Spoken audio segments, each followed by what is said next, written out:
নমস্কার বন্ধুরা, আমি প্রণয় মজুমদার এবং আপনাদের চ্যানেল অ্যাস্ট্রো প্রণয় আপনাদের চ্যানেলে আমি আপনাদের প্রত্যেককে স্বাগত জানাচ্ছি। বন্ধুরা, এটা সেপ্টেম্বর মাস এবং কর্কট রাশি রাশিফলের ভিডিও। সেপ্টেম্বর মাসে কর্কট কী রেজাল্ট পাবেন ওভারঅল একটা জিস্ট আপনাদের কাছে এই ভিডিওতে তুলে ধরবো বা ধরার চেষ্টা করব। আমি প্রত্যেকটা দিন বলি চ্যানেল আপনাদের ভিডিও আপনাদের তো সাথে থাকতে হবে, রেগুলারলি আপডেটগুলো আসে এবং অবশ্যই ডেসক্রিপশন রইল, ফোন বা হোয়াটসঅ্যাপ নাম্বার রইল, চাইলে যোগাযোগ রাখতে পারেন। তাহলে চলুন শুরু করি বা শুরু করা যাক। আপনি যখন কর্কটের মানুষ, কর্কটের জাতক জাতিকা সেপ্টেম্বর মাসে কী রেজাল্ট পাবেন জিস্টগুলো তুলে ধরবো। বড় সিদ্ধান্ত, বড় আলোচনা, কারোর সাথে কথা বলে নেবেন, কারণ এটা জাস্ট চলার পথের বন্ধু, গাইডলাইন বা ম্যাপিং বলতে পারেন। ম্যাপ, কোনো একটা জায়গায় ধরুন আমরা ম্যাপ দেখছি, সেটা আর ওই জায়গাটা দুটো তো একরকম নয়, জাস্ট ওটা একটা এই রকম স্ট্রাকচার, এইটা ঘটনা, তো এটা বুঝবেন। শুরু করছি কর্কট সেপ্টেম্বর। বন্ধুরা, গ্রহগত স্থিতি কিন্তু কর্কটের ক্ষেত্রে কিছু জায়গা খুব ভালো, কিছু জায়গা খুব খারাপ। দেখুন, প্রথম কথা, কর্কটের হেলথ যদি আমি দেখি, আমি এক্সপেক্ট করব, আশা করব কর্কটের মানুষজন শরীর বা স্বাস্থ্যর ব্যাপারে অনেকটা ভালো রেজাল্ট পাবেন। আপনি কর্কটের মানুষ বা জাতক জাতিকা স্বাস্থ্য নিয়ে ভুগছেন বা শরীর ঠিক নেই, শরীর অসুস্থ বা এই ব্যাপারগুলো যাদের চলছে, আশাবাদী, আশা করতে পারি অনেকটা শরীর ইমপ্রুভ করছে, স্বাস্থ্যোন্নতি বা ভগ্ন স্বাস্থ্য উদ্ধার হতে পারে। যারা অসুস্থতা চলছে, বড় ট্রিটমেন্টের ব্যাপার আছে, বড় সার্জারির ব্যাপার রয়েছে, আমার মনে হয় তারা কম বেশি ভালো রেজাল্ট বা পজিটিভ রেজাল্টগুলো পাচ্ছেন বা পাবেন। তো শরীর স্বাস্থ্য ভালো হচ্ছে। যে বোনরা প্রেগনেন্সি পিরিয়ডের মধ্যে দিয়ে রয়েছেন, গর্ভাবস্থা চলছে, গর্ভকালীন সময়গুলো চলছে, তারাও ভালো রেজাল্ট বা ভালো ফল পাবেন। তো আশাবাদী, শরীর ভালো চলছে। এবং কর্কট এটা জেনে রাখুন, আপনার পেরেন্টস বা আপনার গুরুজন, এজেড বা সিনিয়র, এনাদের শরীর কিন্তু ভালো থাকছে। কম বেশি ভুগতে পারেন যাদের রেগুলার, ধরুন অনেকে বয়স্ক মানুষরা আছেন, বয়স্ক কেন, অল্প বয়সীরাও, যে প্রত্যেক মাসে 2,000 টাকার মেডিসিন খেতে হয়, 5,000 টাকার মেডিসিন খেতে হয়, তো অসুবিধা হওয়ার জায়গা নেই। কিন্তু আমি বলছিলাম যেটা, যে কিছু জায়গা খুব ভালো আবার কিছু জায়গা খুব খারাপ। খারাপ এখানে সিদ্ধান্ত। বক্রী বুধ, বুধ বসে রয়েছে কর্কটের ওপরে, যদিও বক্রী ছেড়ে গেছে, কিন্তু দ্বাদশ ও তৃতীয়াপতির এই অবস্থান, বুধের অবস্থান কর্কটে খুব একটা শুভ ফল দান করে না। সে কারণে কম বেশি টেম্পার লুজ করা, মাথা গরম করা এবং ক্রোধের বহিঃপ্রকাশ ঘটার যোগ কিন্তু তৈরি করছে। দুমদাম যাকে যা পারলাম বলে দিলাম, মাথা গরম করে ফেললাম, যে দেশে গেল, রাগ বেড়ে গেল, এই ব্যাপারগুলো কিন্তু বন্ধুরা থাকছে বা দেখাচ্ছে। তো আপনি যখন কর্কটের মানুষ বা জাতক জাতিকা, রাগকে কন্ট্রোল করুন, নিজের ওপর নিয়ন্ত্রণ রাখুন বা রাগ জেদগুলোকে নিয়ন্ত্রণ রাখুন কর্কটের জাতক বা জাতিকা হলে। না হলে কিন্তু অসুবিধা রয়েছে। কাছের মানুষজনদের সাথে আপনার দিক থেকে সম্পর্ক খারাপ হয়ে যাবে, আপনি খারাপ করবেন, এই ব্যাপারটা বলতে পারি। তো এটা লক্ষ্য রাখবেন। কিন্তু ধনস্থান ভীষণ স্ট্রং। ধনস্থান দ্বিতীয়াপতি দ্বিতীয়ায় অবস্থান করছে মাসের ফার্স্ট হাফটা, 15-16 তারিখ পর্যন্ত। এটা ধনভাগ্যকে প্রবল করছে এবং তার সময় অলরেডি স্টার্ট হয়ে গেছে। তো ফাইন্যান্সিয়াল স্টেবিলিটি, পাওনা টাকা আদায়, ইনভেস্টমেন্ট করা এবং টাকা পয়সা রিলেটেড ভালো কোনো সিদ্ধান্ত অবশ্যই একটু দেখে শুনে করা যায়। পরিবারের জন্য কিছু কেনাকাটি বা এই ব্যাপারগুলো করা যায়। কর্কটের জাতক বা জাতিক হলে এটাকে নিয়ে সিরিয়াসলি ভাবতে পারেন। অর্থনৈতিকভাবে স্থিরতা অনেকের ক্ষেত্রে হয়তো হবে না, কারণ প্রত্যেকটা মানুষ আলাদা, তাদের রাশিচক্র আলাদা বা এই ব্যাপারগুলো, কিন্তু ওভারঅল গ্রহগত স্থিতি ভালো। দেখুন, আমি বলছি যে মাথা গরম রাখছে, কিন্তু আমি এটাও আপনাদেরকে বলছি আপনাদের ভালো ভালো কন্ট্যাক্টস বিল্ড হবে, পরিচিতি তৈরি হবে, নতুন কন্ট্যাক্টস, নতুন পরিচিতি, ভালো কন্ট্যাক্টস, এগুলো বিল্ড হবে। এবং এ মাসে যদি সেপ্টেম্বরে কোনো ট্যুরের ব্যাপার থাকে, ট্রাভেল করার ব্যাপার থাকে, পুজোর আসার আগের মাস, তো সেই জায়গা থেকে দাঁড়িয়ে পজিটিভ রেজাল্ট পাবো। ভ্রমণে সাফল্য, কর্মসূত্রে ভ্রমণ, সেক্ষেত্রেও সাফল্য।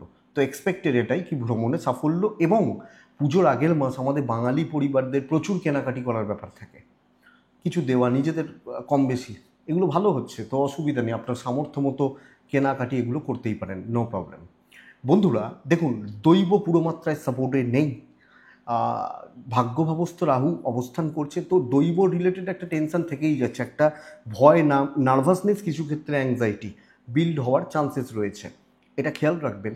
কিন্তু একাদশে বৃহস্পতির অবস্থান, নবমপতি একাদশে বসে থাকা, দেখবেন কাজগুলো ঠিক এগিয়ে যাচ্ছে। কোনো ভালো অ্যাসাইনমেন্ট, ভালো প্রজেক্ট, ভালো দায়িত্ব পালন করতে পারছেন, পেতেও পারেন। ওপর মহল, সিনিয়র লেভেল, এদের সাথে সম্পর্কগত দিক একটু বুঝে চললে ভালো হচ্ছে। মাথাটা গরম, একটু অয়েলিং করতে হতে পারে, একটু ধৈর্য বাড়াতে হতে পারে, বাস বেটার হয়ে যাবে, অসুবিধা নেই। ফ্রেশার্সরা সুযোগ পাবেন, 6-11 কানেক্ট করছে, সুযোগ পাবেন, ভালো লেভেলে সুযোগ পাবেন। এবং কর্মক্ষেত্রে দুটো জায়গা, পাবলিক ডিল, ধরুন পাবলিক নিয়ে কাজ করতে হয়, পাবলিক ডিলিংস, সেলস বা মার্কেটিং, যাদের জব থাকেন না, টার্গেট রিচ বা অ্যাচিভমেন্ট আসবে। তো বন্ধুরা, আমি কর্কট, আমি এই জায়গা বা এই দিকগুলো কিন্তু ভালো ফল পাচ্ছি বা পজিটিভ রেজাল্ট পাচ্ছি। এবং কর্কট রাশি, যে কোনো টার্গেট রিচ হচ্ছে, কিন্তু ধৈর্য বাড়ান, রাগ নিয়ন্ত্রণ করুন এবং পরিস্থিতি অনুযায়ী নিজেকে একটু মডিফিকেশান করুন। আমার মনে হয় আপনি ভালো রেজাল্ট পাবেন, ডেফিনেটলি পাবেন। তো এটা দেখুন, যারা চেঞ্জেস করতে চাইছেন, কর্মসূত্রে বাইরে যেতে চাইছেন, দূর ভ্রমণ করতে চাইছেন বা বাইরে কোনো কাজের অ্যাপ্লাই করছেন, তাদের জন্য সময় কিন্তু খুব ভালো। এটা বলা যায় 10-12 কানেক্ট করছে, এটা বলা যায়। তো এটা কর্মক্ষেত্রে কিছু চাপ থাকবে, কারণ 9th রাহু, বাট অসুবিধা নেই। কিন্তু বন্ধুরা, বিজনেস ভালো হচ্ছে না, ব্যবসা আপ টু দ্য মার্ক হচ্ছে না। দশমপতি দ্বাদশে, সপ্তমপতি বক্রী, 9th হাউসে রাহু, একমাত্র বৃহস্পতির অবস্থান শুভ এবং রবি শুভ। তো যারা জেনুইন কাস্টমার, তাদের সাপোর্টটা পেতে পারেন। কিন্তু শুধু তো জেনুইন কাস্টমার বা যারা প্রত্যেক দিন মাল খায়, সেই লোকগুলো নিয়ে আমার ব্যবসা চলবে না, ব্যবসা অ্যাভারেজ হচ্ছে। তো নতুন প্রোডাক্ট, নতুন ফ্র্যাঞ্চাইজি, নতুন কিছু ব্যাপার স্যাপারগুলো ভাবলে একটু দেখে শুনে ভাববেন, একটু দেখে শুনে এগোবেন, না হলে কিন্তু ব্যবসায় অসুবিধা রয়েছে। পার্টনারশিপ বিজনেস গন্ডগোল করতে পারে এবং পার্টনারশিপ রিলেটেড ব্যাপার স্যাপারগুলো নিয়ে প্রবলেম আসতে পারে। তো বিজনেস একটু মার খাওয়াচ্ছে, পরিষ্কার কথা। কর্কটের প্রেম সফলতা দেবে। আমি কর্কট, আমি প্রেম করছি, প্রেম ভালো চলছে, বা প্রেমজ ব্যাপারগুলো, প্রেম সংক্রান্ত বিষয় আপনাকে পজিটিভ রেজাল্ট দিচ্ছে বা ভালো রেজাল্ট দিচ্ছে। প্রেমে গণ্ডগোল, অবস্ট্রাকশনস বা প্রতিবন্ধকতা চললেও মনে হয় ভালো ফলের দিকে যাচ্ছে বা ভালো রেজাল্টের দিকে যাচ্ছে। কিন্তু কিন্তু এই মুহূর্তে যারা দাম্পত্য জীবন পার করছেন, তারা খুব ভালো রেজাল্ট পাচ্ছেন না, পাবেন না। হাজব্যান্ড ওয়াইফের সম্পর্ক তিক্ততা, অসুবিধা, ঘেঁটে থাকা, ভুল বোঝাবুঝি, এবং 4th হাউসের লর্ড শুক্র, একাদশপতি শুক্র, নিচস্থ কেতুযুক্ত, দাম্পত্য জীবনে তৃতীয় ব্যক্তির প্রবেশ 1 নম্বর কথা। পরিবারের সাথে সম্পর্কগুলো, ভাই বোনদের সাথে সম্পর্ক বা সম্পর্কগত দিকগুলো কিন্তু আপস অ্যান্ড ডাউনস লেগে থাকবে। তো পরিবার, পরিজন, ভাই বোন, জ্ঞাতির লোকজন, এদের সাথে সম্পর্ক ঠিকঠাক হচ্ছে না বা ঠিকঠাক চলছে না, এবং দাম্পত্যতে চাপ রয়েছে। বিয়ের যোগাযোগ, বিয়ের কথাবার্তা, এগুলো ভালো রেজাল্ট দেবে।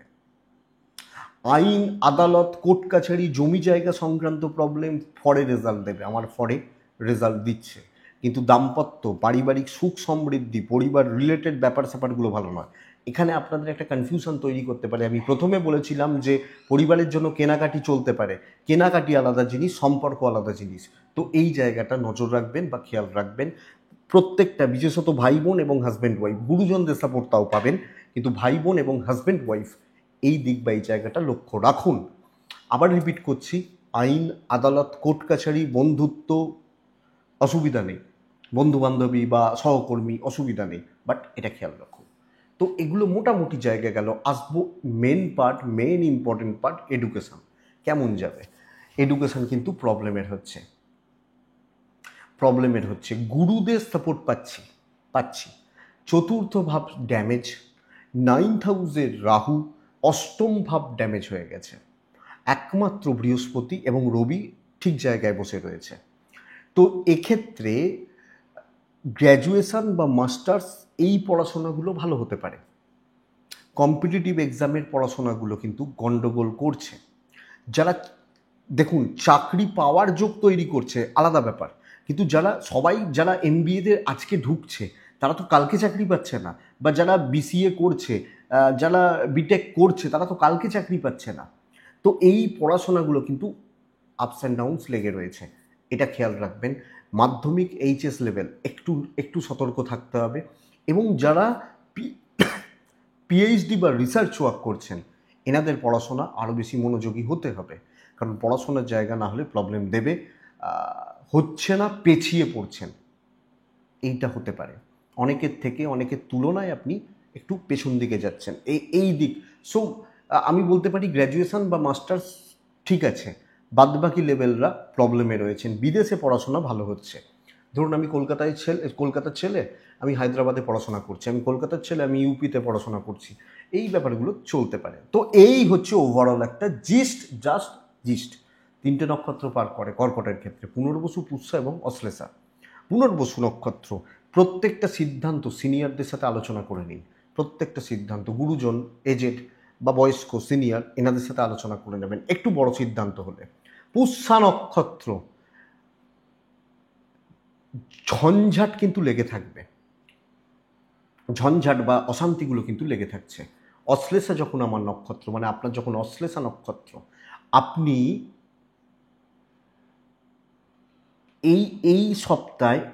এই মাসে আপনার অ্যাক্টিভিটিসের জন্য শত্রু তৈরি করে ফেলতে পারেন, বা কাছের মানুষজনদের সঙ্গে বিচ্ছেদ আসতে পারে, লক্ষ্য রাখবেন। এটাই কর্কট সেপ্টেম্বরের রাশিফল।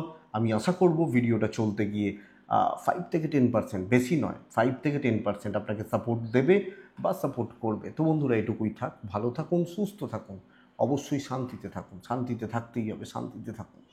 আপনাদের প্রত্যেকের মঙ্গল হোক। নমস্কার।